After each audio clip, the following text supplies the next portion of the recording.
Get ready with me while I tell you something very scary I went through. Correction, that I went through. Okay, so this story took place in 2016. My parents, they clean offices, and me and my brother, we used to go help them at the time. So it's basically like they go at night when nobody's in the buildings to clean the offices. So I don't want to say exactly where this was, but this building was pretty big. It was a 2-story building, and we would usually separate. So it would be my mom and dad, and then me and my brother. So there was this one specific time where there were some construction workers and they had to go at night too, so nobody's at the building. So me and my brother, we were in an office, and sometimes the bucket where we throw the trash in gets really full. So I would tell my brother, can you go throw the trash, so I could start taking more trash out because it didn't fit anymore. So I noticed my brother was taking a little longer than he should have, and I was like, okay, let me just leave. So I was like, oh, let me just leave. I'm already done with this office, so let me see where he's at. So this is where it gets really freaking creepy. By the time I get to the hallway, my mom and dad and my brother are there. And my brother is telling them that he ran into a construction worker. My brother starts telling my dad how the construction worker stopped him and asked him if he's ever heard noises in the building or if he's ever seen anything. My brother then tells him, yeah, we do hear things sometimes, but we just like ignore it, or we just don't pay much attention to it. Although there were times we did hear things and we got scared. Well, the construction worker starts telling my brother that they're not coming at night anymore. They're getting their stuff and leaving because they saw a little boy. So they saw a little boy dressed in hospital clothes, like a hospital gown, running through the hallway, and a doctor or nurse type looking chasing after them. Yeah, and mind you, this building is not a hospital, not a clinic. It is a call center. So it was a call center upstairs, and downstairs it was a DR Horton. The DR Horton office was where the construction workers were in. So my dad starts saying like, there's no way, they just made that up. Start saying they're just trying to scare you, like blah blah blah. So we just like go about the day. We didn't really think much of it. It did scare us, but we were like, what the fuck. So fast forward a couple months later, so we're back in the building, and my dad comes up to us and he looks freaking scared. And we're like, what happened? And he said that he saw so my dad starts telling us that he was in the hallway and that he saw a doctor pushing a patient on like a hospital bed, and they were exiting the building, and that my dad yelled, hey, and that they turned and looked at him directly. The patient looked directly into my dad, and my dad was like looking at him, and that quickly they exited the building. And my dad said he ran out of the building, and when he went out there was nothing, like no cars. It was empty. It's just our car there in the building parking lot. So after that, we decided that we did not want to separate, and my dad was like, F that, we're not separating. We literally saw what the construction workers said that they saw, except it wasn't a kid, it was like an older guy. So well, shortly after that happened, we didn't work there long after that, but now, so a couple months from today, we went to go visit that building, but it's completely abandoned. Like, it's just, there's nothing in it. So I'm just like, what? But yeah, let me know if you guys believe in ghosts, and let me know if you guys want more scary stories, because I have a lot. The story that I'm gonna tell you, honestly, it like creeps the fuck out of me still when I think about it. So growing up, I mean, I didn't really grow up with my grandparents. We would go visit them like when we went to Mexico and stuff, and on vacation. And I remember like really spending a lot of time with my mom's mom, but with my dad's mom, we hardly like ever spent time. And I remember my mom always being so cautious, like, be careful what you eat when you go to your grandma's house. Don't get everything. But for some reason, my grandma had like a really, really like strong connection with me, I guess. I remember her always telling me like, oh, you look so much like your dad. But she would always kind of single my little sister out, like, oh, but you know, your sister looks like your mom so much. And I remember she would like grab my face and be like, oh, you're so beautiful, you know, you look just like my son. And so, I mean, me and my sister would joke around about it, like, oh, you're the favorite one, you're the favorite one. But I never really took it like, eh. It was like whatever. So I used to work in a warehouse when my oldest daughter she was like 1.5 years. And I had found out that just recently, like, I remember when I was working, I found out that then I was pregnant with my son. So I remember working a graveyard shift, and I remember not telling anybody because I work with mostly guys. And I'm like, they don't need to know about my business or whatever. And I must have been like a month pregnant. So I remember getting off of work, and I felt so uneasy, you know, like I had a feeling, I don't know, like something bad was gonna happen. And I remember I couldn't sleep. But before I even went to go lay down, I remember like looking at the end of the hallway. Like I get there, right, and I'm gonna go to my room, but the hallway was so dark. And I remember like I was about to turn on the light, and I stayed looking at the end of the hallway, and I remember seeing this really dark, like a human figure, right? And I got so like tripped the fuck out. I was like, what the fuck is that? And I turn on the light, and there's nothing there. So then I try to go to sleep or whatever, and mind you, I must have slept for like 2 hours. And then I had this sudden urge to like call my mom. So I remember I called my mom, and I was like, hey mom, what are you doing? And she's like, I'm so glad you called. I'm like, what happened? And she's like, your grandma just passed away. And I remember I was like, what the fuck? And I told my mom what had happened, you know, how I had seen that figure at the end of the hallway. And my mom jokingly was like, oh, she probably want to say goodbye to you. You know, she probably, you know, Dios su despedida, like said her goodbyes. And it kind of stuck with me, right? So mind you, remember I work graveyard at this warehouse. And so I remember walking into HR office, and I wish I could see this girl. I mean, I wish I could reach out to her, or she could reach out to me if she ever were to see my videos. I remember walking into the HR, and she's like, hey, like try to approach me. She's like, can I tell you something? But I don't want you to feel uncomfortable what I'm going to tell you. And I'm thinking in my head, what the fuck is she going to tell me? You know? And I remember she's like, oh, it like terrifies me when I think about it, because everything that happened after was so fucking scary. I remember her like telling me, you know, it's gonna sound awkward, blah blah. Cut the story short, she's like, somebody walked in with you. And I'm like, the fuck? I walked in by myself, you know? She's like, no, it was an older lady that just passed away. And I remember looking at her like, what the fuck are you talking about? And she's like, starts describing my grandma to me. When she told me this, I felt like my heart dropped, you know? I'm like, how the fuck does she know? And so she tells me that, and then she's like, but she can't rest. Like, she needs to tell you something. And I'm like, tell me what? Like, you can't tell me? You know? And she's like, no, like, your grandma needs to tell you. And I remember I was like, no, like, I don't want her to come to me. Like, how is she gonna come to me in a dream? Like, I was starting to trip. Because, mind you, when my grandma passed away, the way I remember her, like, no, I was so terrified, honestly, when she passed away. Like, I didn't want her to come back to me like that. She was very old already when she passed away, but her skin was so fragile. Like, if you picked her up, like, literally her skin would rip wherever she was, like, picked up from. So she's like, she's gonna come to you, blah blah. And I'm like telling her, like, no, like pleading, like, no, I don't want her to come to me. Like, I sound like a crazy person. And so she's like, but she's not coming to you right now, you know? And she's like, when you have your son. When she told me that, I was already tripping, you know? This just like threw me overboard, right?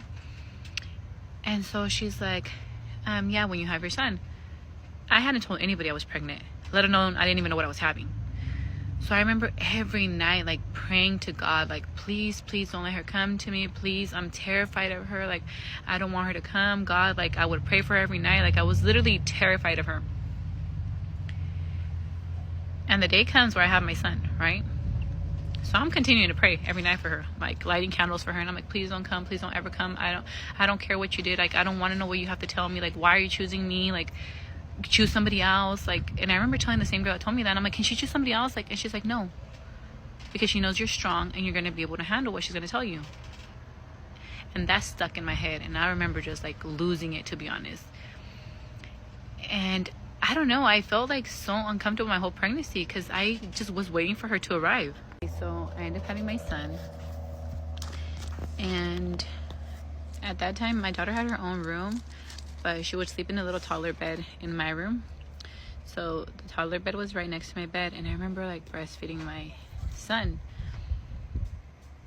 Tell me why. This is when I think about it, it's so terrifying, to be honest. Like, I really hope she doesn't ever come back, because my daughter's sitting in her toddler bed, And she kind of like sits up, and she's like not fully awake, right? So she's sitting up, and her eyes, they're like not open, but she's like, I don't know if she's trying to open them or rolling back, but I'm tripping the fuck out.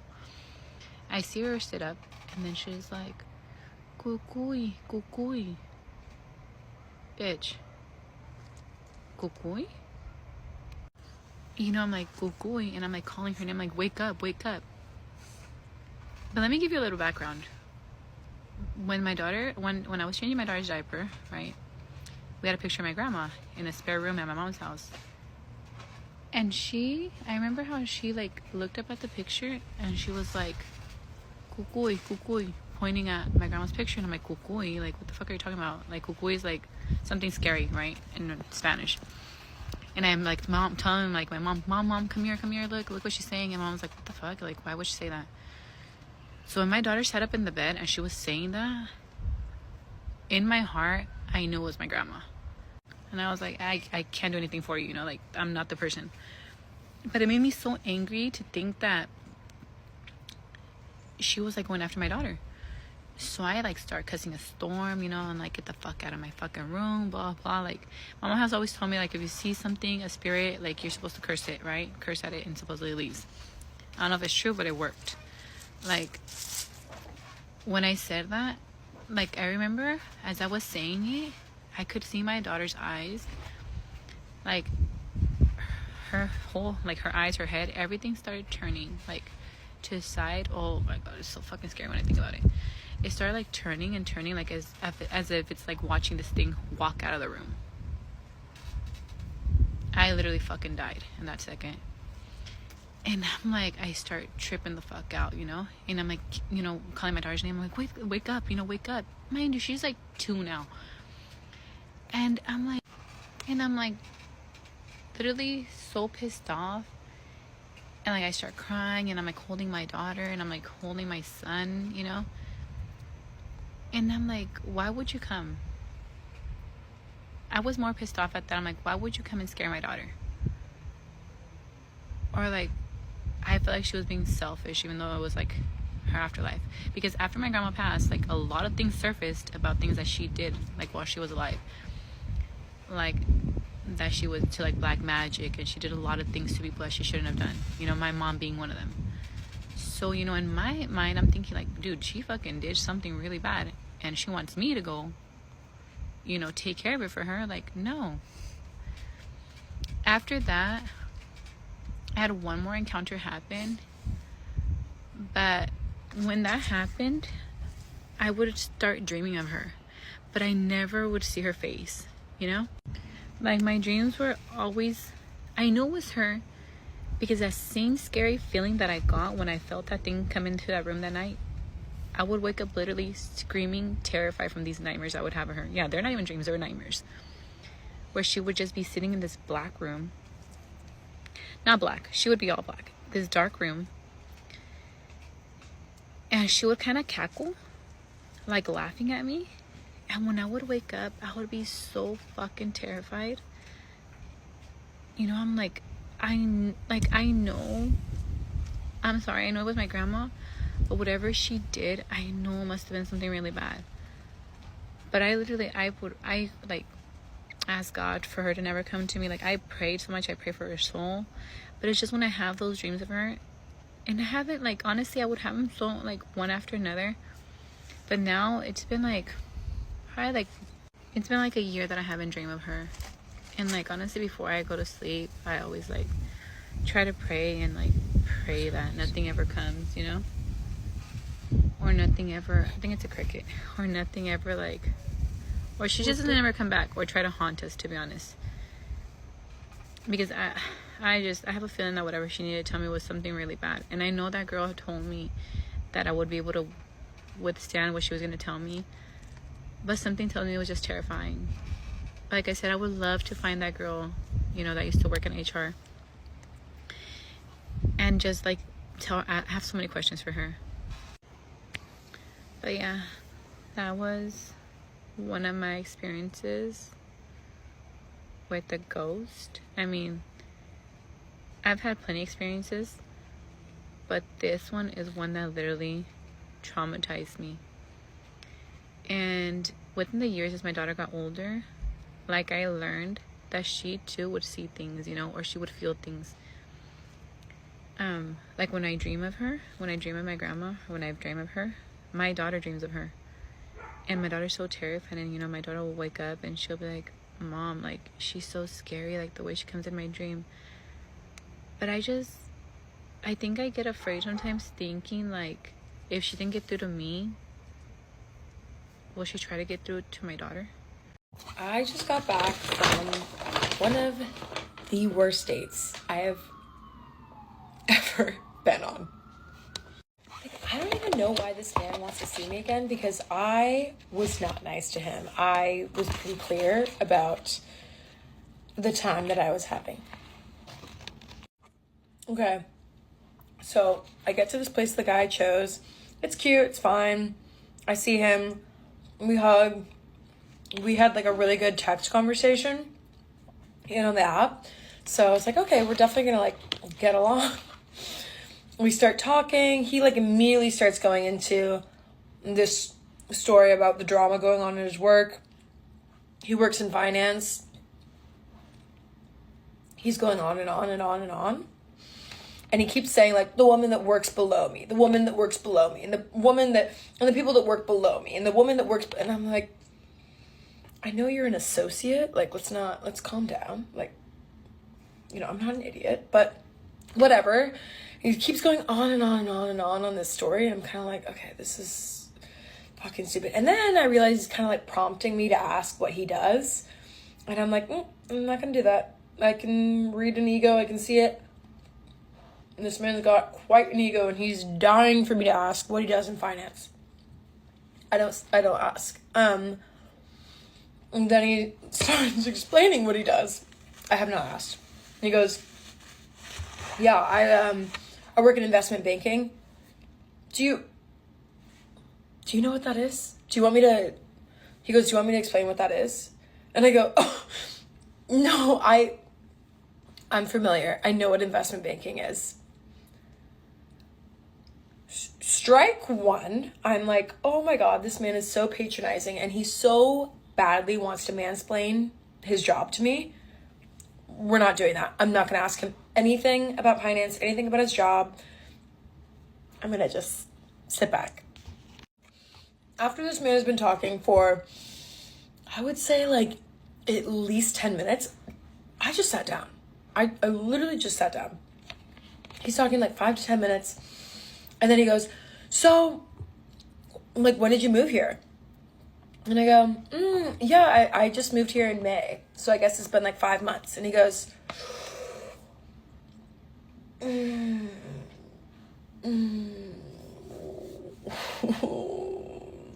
okay. Like, what the fuck? So I'm like literally sitting across from him, and I go,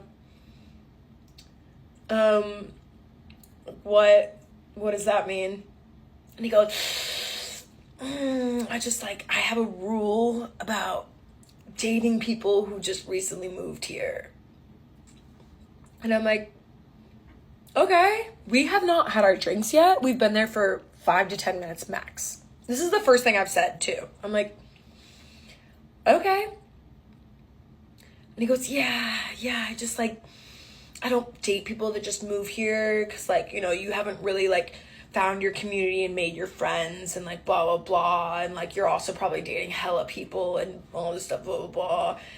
And I'm thinking, in my head, like, what fucking idiot says this the second you sit down? Unless you don't want to be on this date, why the fuck would you say this? So I go, okay, that's interesting. I mean, that's how you feel. And I shut down. Like, I kind of just am like, okay. And he goes, what? And I'm like, no, I just think that's interesting. And he starts going on and on about how he feels this way because he moved to Hong Kong, and when he moved there, he wasn't focused on dating and blah, blah, blah. And he's going on this whole spiel. And I go, it sounds like you're projecting those feelings. And he's like, no, blah, blah, blah. And I was like, well, no, like, it sounds like you are projecting how you experienced moving to a new place and dating and finding community onto other people. Like, I don't know. I just think that, like, you should give people a chance. That's kind of my mentality. And he's like, no, me too. I, like, totally believe in giving people a chance. And then he starts talking about Hong Kong. And I'm like, okay, cool, Hong Kong. Like, at this point, I'm like, I want to fucking leave, but we just got there. And I'm like, how do I leave? I wish I had left. I wish I had, looking back. So, talking about Hong Kong, talking about how he's in Hong Kong, blah, blah. And he's like, yeah, blah, blah. And he's like, I speak Chinese. And I'm like, oh, sorry if this is like a dumb question, but sorry, when you say you speak Chinese, do you speak Mandarin? And he goes, oh, I'm so glad you asked this. So it's like complicated. So, you know, in China, there's different dialects. So there's different, you know, and in the South, they actually speak Cantonese. Like Hong Kong is an island. Did you know that? Hong Kong. And I'm like, like, yeah, I'm familiar. They go, okay. So like, Hong Kong's an island. They speak Cantonese in Hong Kong. And I go, so why didn't you learn Cantonese? And he's like, oh, okay. So like, the way that it is like, Mandarin is like the language that Mao, do you know who Mao is? And I'm like, yeah, I know who Mao is. He goes, okay, like if you were paying any attention to history, you'd know who Mao is. And I'm like, oh my fucking God, kill me with this guy. And he goes, so Mao basically wanted everyone to speak Mandarin. That was like, blah, blah, blah. I cut him off and I go, okay, so are you saying that Mandarin is the national language and there's local dialects? And he goes, yeah, that's it. I literally said to him, okay, that was a lot easier to explain than what you were going into. Like, I get it. I've been places where it's the same. At this point, I'm like, get me the fuck out of here. We go through the date and I'm like, fucking get me out. Near the end, he brings up, and I ended the date. He's like, yeah, I noticed that, like, you know, when I said that thing about, like, about my, like, rule with not dating people that just got here, like, you kind of, like, you know, I'm, like, a straight shooter, and it seemed like you kind of, like, didn't like that, blah, blah. And I go, oh, no, I just thought it was a little rude that within the first, and I told him this, literally told him this.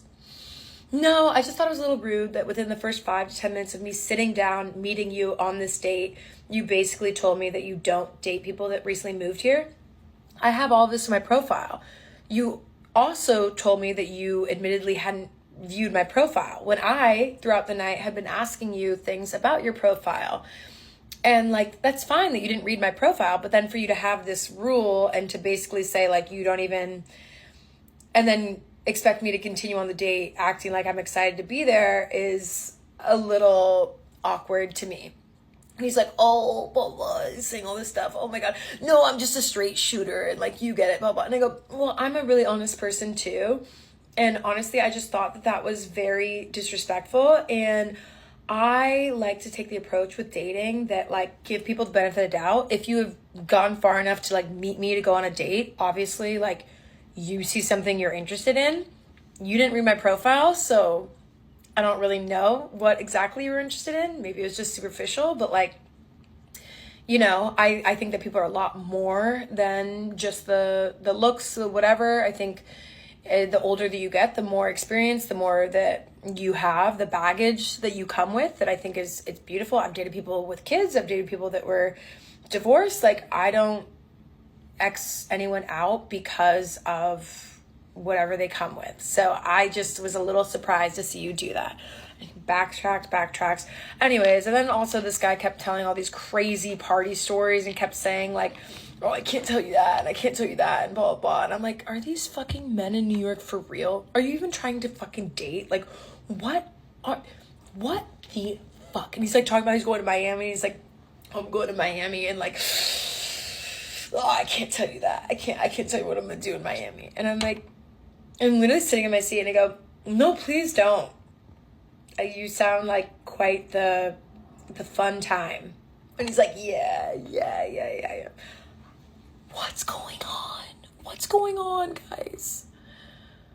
My friends have told me they're now taking over my dating profile and they're gonna pick people for me to go on dates with, because I don't even trust that I'm picking the right people at this point. This is So today we're going to be diving into some more scary content, and we're going to be talking about 1999, the creepypasta. I first read this creepypasta when I was probably a freshman in high school, and it really stuck with me. I don't know what about it is so freaky, but I finally found it again today, and I'm going to share it and read it with you guys. Just a disclaimer, this is not my story. I did not write this. This is from creepypasta on the internet. I'm just going to be sharing it.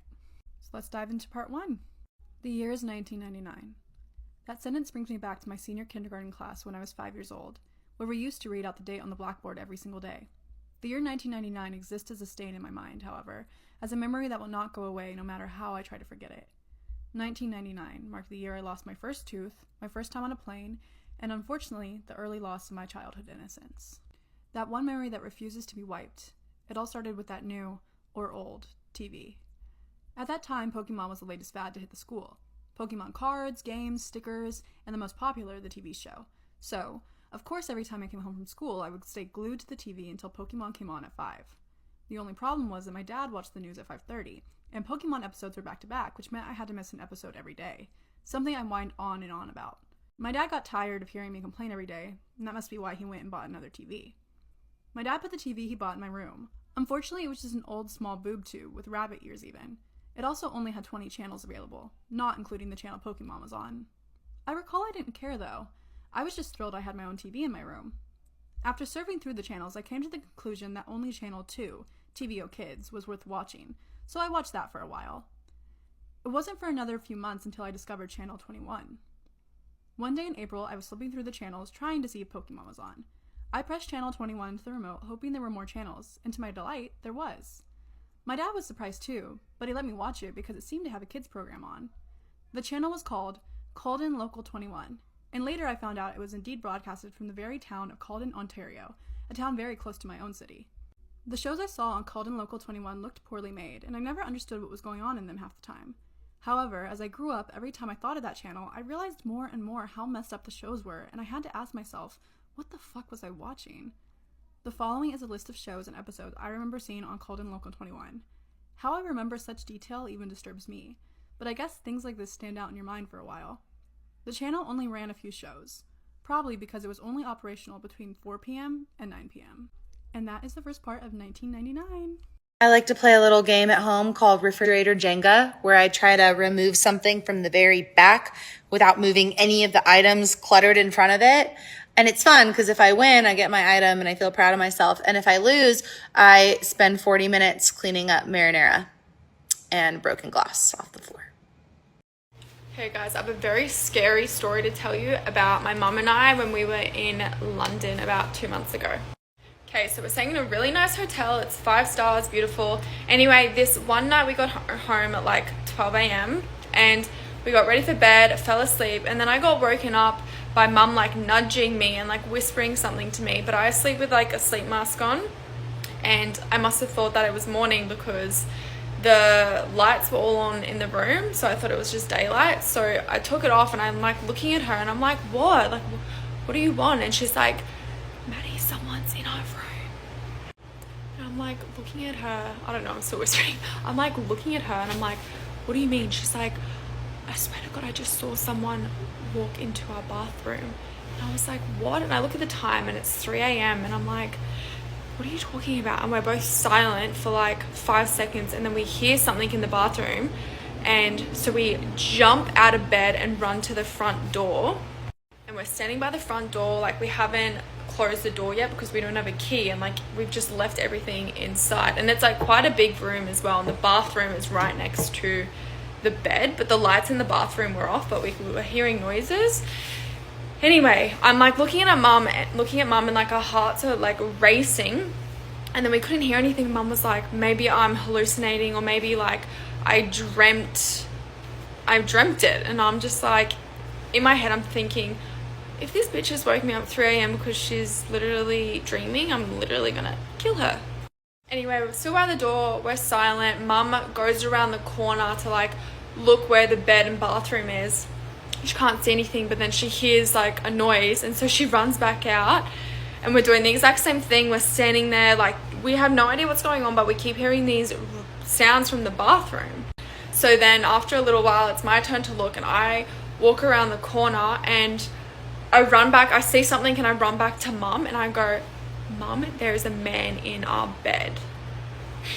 And she goes, are you effing serious? And I said, yep, there is a man in our bed. Like, he's in our bed, tucked in on your side. And Mum's like, I'm gonna hold the door, you like run down to reception and get security. So I do. My pajamas are inside out, like I don't have any shoes on, my hair's like a mess, and I run down to reception. So I get to reception and I like tell them what's happened. I'm like, a man has come into our room and he's hopped in our bed, and they're like literally so frazzled and confused. Anyway, they come upstairs with me, they come in the door. Mum and I are like waiting out by the door, so we can't actually see what's happening, but we can hear everything that's happening. And we hear the security guards being like, sir, like trying to wake him up. So he was obviously asleep. Like, sir, like you're in the wrong room. Like, are you staying in this? Oh my God, I'm running out of time. I'm sorry, go to part 2. Let me tell you about another crazy dating story I had. I've not gone on a lot of dates in my life. I wasn't allowed to date till I was 16, and I was very much into like high school sports. Like, you know, I just didn't date a lot. And this was probably from my freshman year of college. And it really is shocking the amount of crazy dating stories I have for the amount of dates that I've gone on. Okay, God, we can switch this around whenever, and I can find my husband immediately if you'd like, because I would. Anyway, I was a freshman in college. This guy wanted to go on a date, and I was like, okay. Again, new to dating, didn't know that, like, movies, not a great first date. And I was like, oh, we could go to the movies, and he said, oh, that's kind of expensive. Come again? That's really crazy. And I'm sorry, I'm in a parking lot full of people, and it's really awkward to be taking a video, but it's fine. Right, so he's like, oh, that's kind of expensive. And I was like, okay. He got over it, and we decided to go to the movies, and I think we went on a Tuesday. And where I live, it's like $5 Tuesdays. And he was complaining about it, and I was like, oh, my stars in heaven. And so when we were deciding what the movie was, I was like, oh, Pitch Perfect, like 2 or 3 or something. And I was like, oh, that sounds funny, you know? And he's like, I'm not watching that. And I was like, oh, okay. That's kind of crazy. And then he recommended a Star Wars movie. I don't even know what Star Wars movie it was. I loved Star Wars as a child, and then kind of moved away from it. So I hadn't seen like the other 7 before it. And I was like, I don't think I'll really like get it, but we can, or we can look for something else. And he's like, no, we're watching the Star Wars. And I was like, okay, that's kind of crazy. And so we get to the movies. We didn't buy popcorn. We didn't buy drinks, nothing, which, I mean, movie snacks are a lot, but for a date, it's crazy to just walk in there, you know, go straight to the theater, sit down, and yeah, it was a really crazy time. I never should have even gone on the date, but it's fine. And so I think he's like continuously trying. It was a long time ago, so I'm trying to remember all of the details. I've had 2 concussions since then, okay? Be kind. I don't have the memory I used to have. Anyway, he kept trying to like hold my hand, and I was like, I don't like this. And then I don't know what is my problem in 3-hour awful dates, but apparently it's a pattern for me now. And I'm watching this movie. I have no idea what's going on. And I'm like, cool. And apparently there was like a really big revelation in this Star Wars. And I was like, okay. I wish I would have known. Anywho's soul. The movie ends, and I'm like, okay, I need to get out of here. And we make it out to like the lobby, and I can tell he wants to kiss me. And by the grace of God, my uncle, who never calls me, called me, and I was like, hallelujah, salvation and glory. sorry, I had a little praise break. But I was like, oh, I'm so sorry, my uncle's calling me. And I picked up. I don't know why. I can't remember why. I do remember he called, though. And I will be indebted to him for the rest of my life. And he called, I answered, and I immediately walked right past the guy and went to my car. Because one, I didn't want him knowing what kind of car I drove. And I just didn't want to deal with it. And so that's my other crazy dating story. And I hope to have wonderful dating stories here on out. Thank you. This guy, Andrew, emailed me and he was like, I saw your crazy roommate story. I have to tell you mine. When I read the details of this email, my jaw was on the floor. It's disgusting. You cannot make this stuff up. 5 or 6 years ago, Andrew moves out of his parents' house. He's getting his first apartment. He meets a guy on Craigslist and they move in together. He said he really needed to move out at that point in his life because he's one of 7 children. Money was tight, space was tight. So like he had no other options. So Mark is his Craigslist roommate. Mark is off the bat really quiet, really awkward, really shy. They actually don't end up talking much, but like it's not a bad roommate situation. Like Mark's pretty respectful.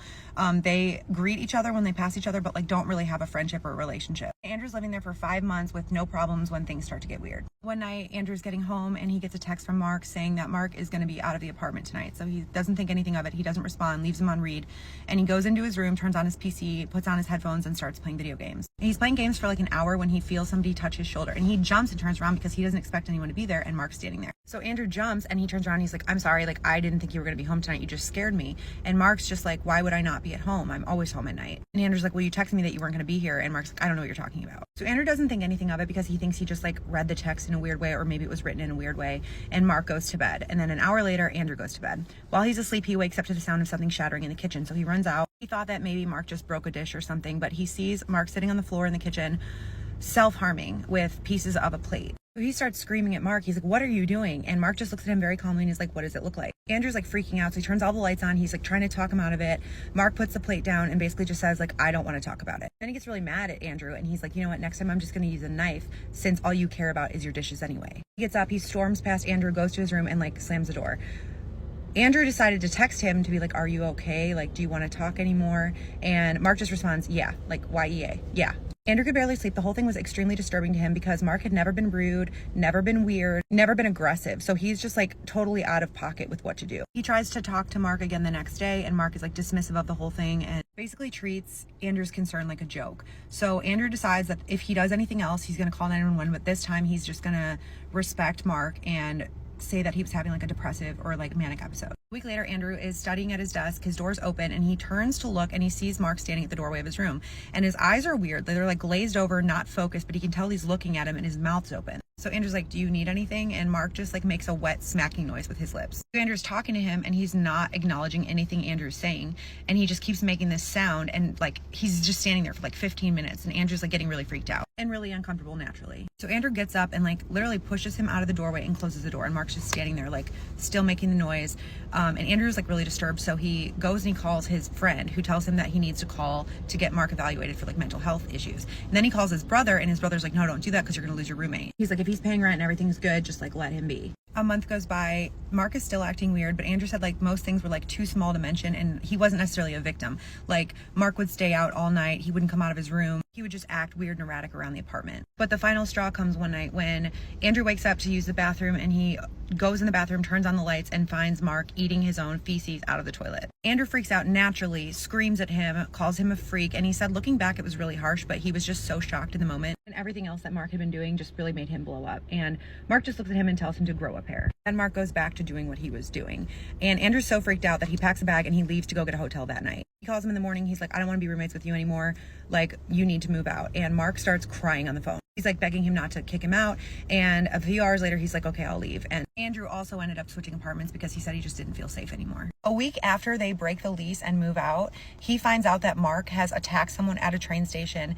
The person he attacked retaliated and Mark was unalived by his wounds. There's a little more to the story. The details are very graphic, so I couldn't include them because it's TikTok. But Andrew ended his email by saying that he has actually blamed himself a few times for Mark's unaliving. And he suspects that he was acting that way because of schmugs and that he really wishes that he had called someone sooner. Andrew will be seeing the comments, so be nice. And keep sending me your creepy, crazy, spooky story times, and I will keep posting them in this playlist. So I have polls on my Insta every day of which story you guys want to hear next, so follow me there. My Tinder date went out for a vape, never returned. I'm 99% sure he was on drugs. Here is the worst date I've ever had in my entire life. Now, for a bit of context, his name is Luke. He's from Middlesbrough. He works on a construction site in Belvedere, currently apparently living in Erith. Matched with him on Tinder, spoke to him for 10 days, and here is the date that was awful. So, first and foremost, spoke to him every day, voice noted every day, text every day.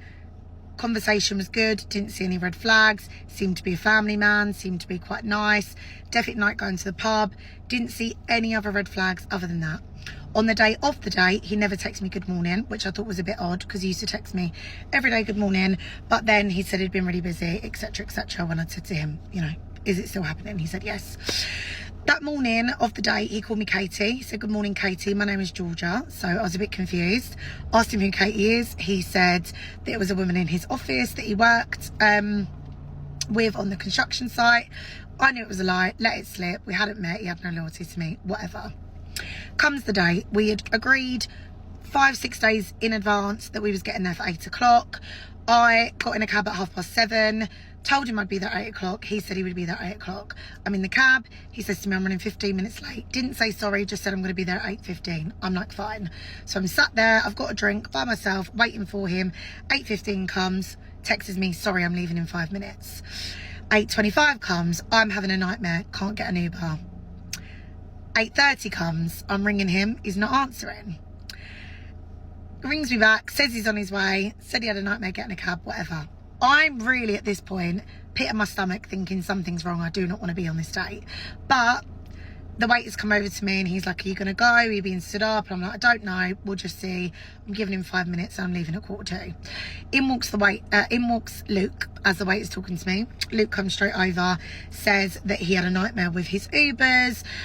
He was sweating profusely. He was very chaotic, very erratic. Ordered a Sambuca straight away along with a lager. Sat down next to me, grabbed my legs, grabbed my cheeks, went to kiss me on the lips. I was like, what the fuck?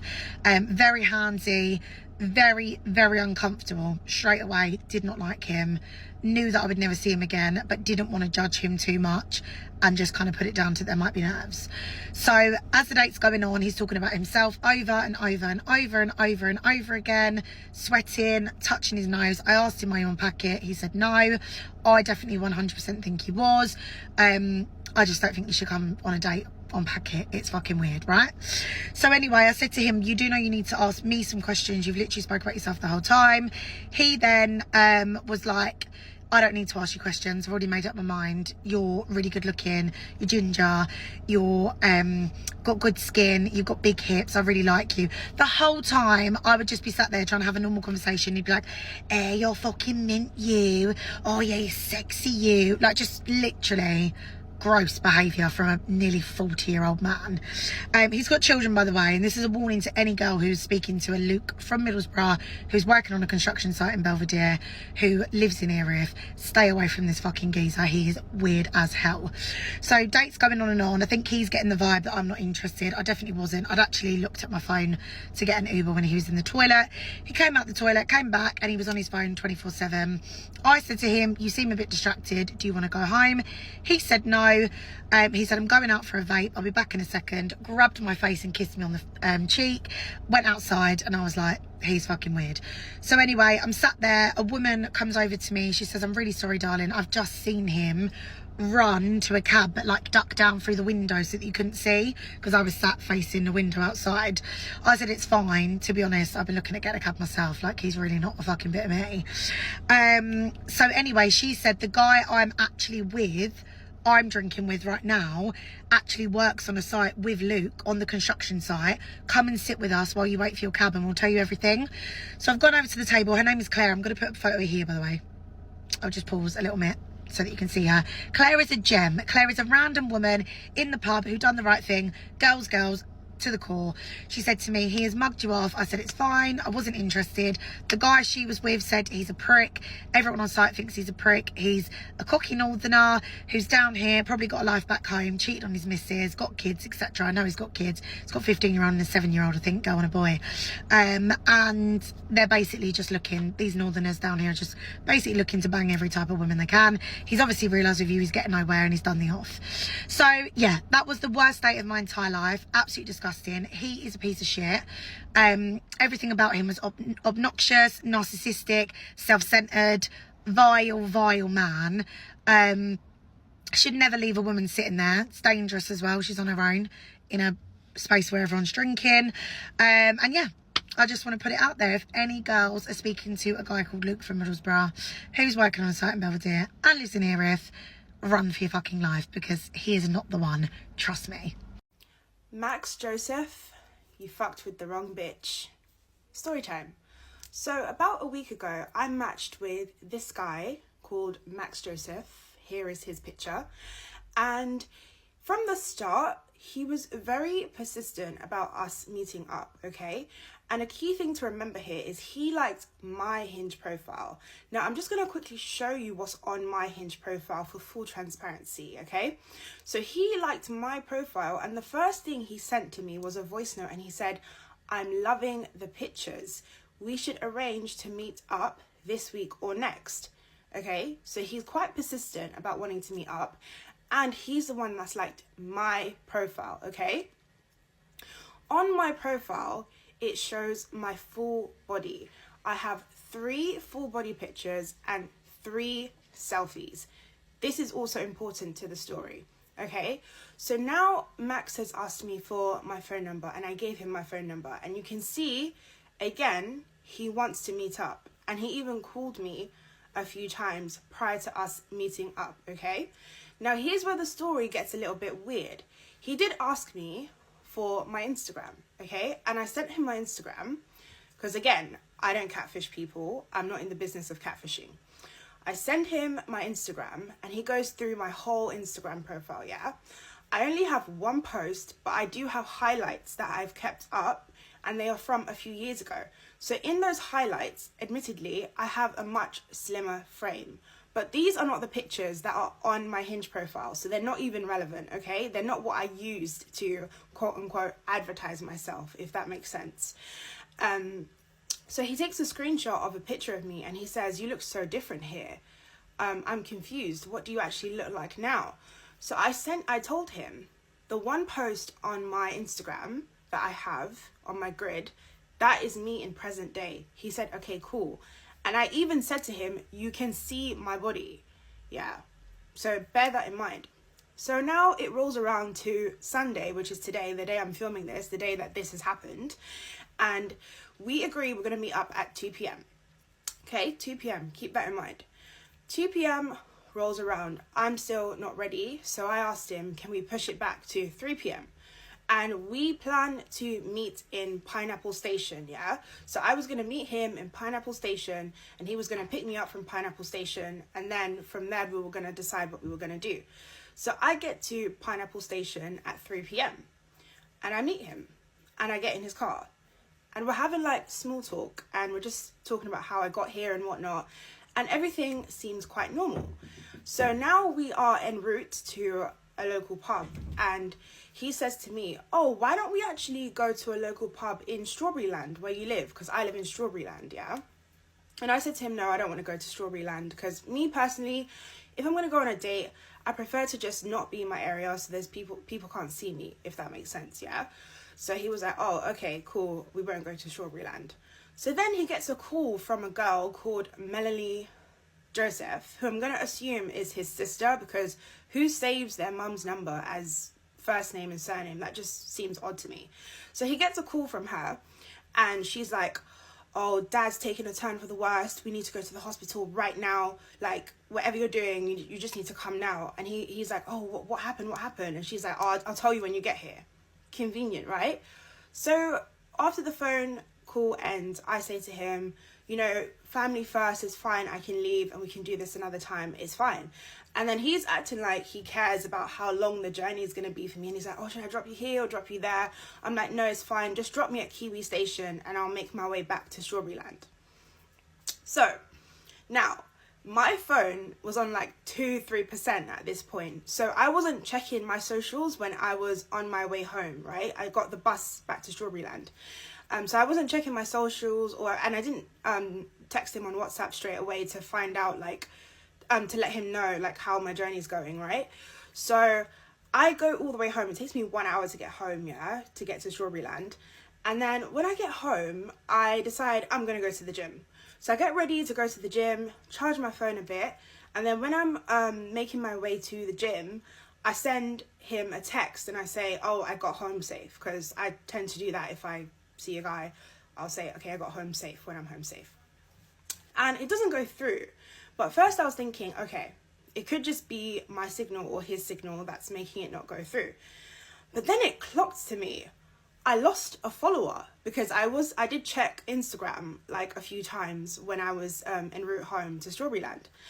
I saw that I lost a follower. So I went to his page, which is, as you can see, it's this. And it says user not found, right? So I got blocked, right? And I was like, wow. So I called him, and I think I'm blocked there too, but I called him and I just said, you know, you're a coward. I did not catfish you because you saw my images on Hinge, on Instagram, and I even sent additional photos of what I look like. So guys, tell me what you think of this story. This is so crazy. Like, this is like the first time I've had a negative experience on Hinge. And you know what? I'm a grown up. I'm 28 years old. If somebody is not attracted to me, I'm not going to go and die. Like, it doesn't affect me. I literally know I'm not going to be everybody's cup of tea. So if he didn't like, he had multiple opportunities to express, hey, I'm not attracted to you. I thought I was initially, but actually I'm not. He had multiple times to make that decision and not waste my time and have me travel all the way to Pineapple Station just to be sent back home. But yeah, guys, let me know what you guys think about this let me know what you think about this story. This is reason number 1 as to why you should always be very careful when inviting anyone into your home, even family. So for those of you guys who follow me on here, you already know that my father and I don't have the best relationship. Recently, I found out that he had a baby, so I reached out. We ended up reuniting. I met the baby and decided to invite them over to my house for dinner. Mind you, my home is extremely protected. So if anybody comes in with any type of negativity around them, they're not going to feel well. So he comes over. The minute he walks in, he starts to become ill. He said he felt like he was going to faint, that he didn't know what was going on. They ended up cutting their visit short and practically rushed out of the door. I didn't think much of it and just decided to go on with my day. The next day, which was on Sunday, I woke up in the worst possible mood. I couldn't understand why I was in such a bad mood. I had absolutely no reason to feel so angry, but something was just really bothering me. I decided to take the kids to go watch the new Spider-Man to kind of get my mind off of it. Once I left the house, I realized that I no longer felt like that anger. Like, it was gone and I felt fine. But the minute we went back home, I started to feel angry again. Decided to ignore it. I don't know why I keep ignoring things. Decided to ignore it, went about my day. That Monday I wake up, when I go downstairs, I notice that the house is dark. Like, there's this darkness around the house. My house is extremely light. My shades are always open. I don't like darkness. But again, busy with work, I kind of just get ready and go about my day. When I get home later on that day, the house has this weird, like, rotting smell. My kids can't smell it, but I can smell it, and it's bothering me. So I go around cleaning the house. I'm like bleaching, I'm scrubbing, I'm mopping. I'm like, where's that smell coming from? I even like deep clean the trash can, like in the inside, thinking maybe something spilled in there. I couldn't get the smell from like out of my nose. That night I go to bed and I end up waking up at exactly 3 a.m. So I'm like, fun, this is fun. I'm like getting chills even thinking about it. My mouth is so freaking dry. I go downstairs to get something to drink. When I go downstairs, I notice that the basement door is open. I never leave that door open. So I shut it, grabbed the water, and went back to my room. The minute I lay down, I'm paralyzed. This thing paralyzes me, and it shows itself.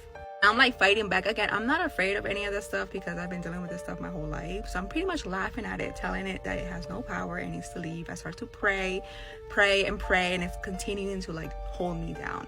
At one point, I'm able to break free and I like overpower this thing. I have one of those Stanley cups, the dupe, not the real one. I'm not spending $40 on a cup. Next to my nightstand, and I started to hit it in the head with it. Once I did this, it went away. I say my prayers and go to sleep. I wake up at about 6 a.m. and decide to go downstairs to get my coffee. When I go downstairs into the kitchen, I hear what sounds like something like fumbling in the basement, like something's falling over in the basement. And then I look and realize that the basement door is open.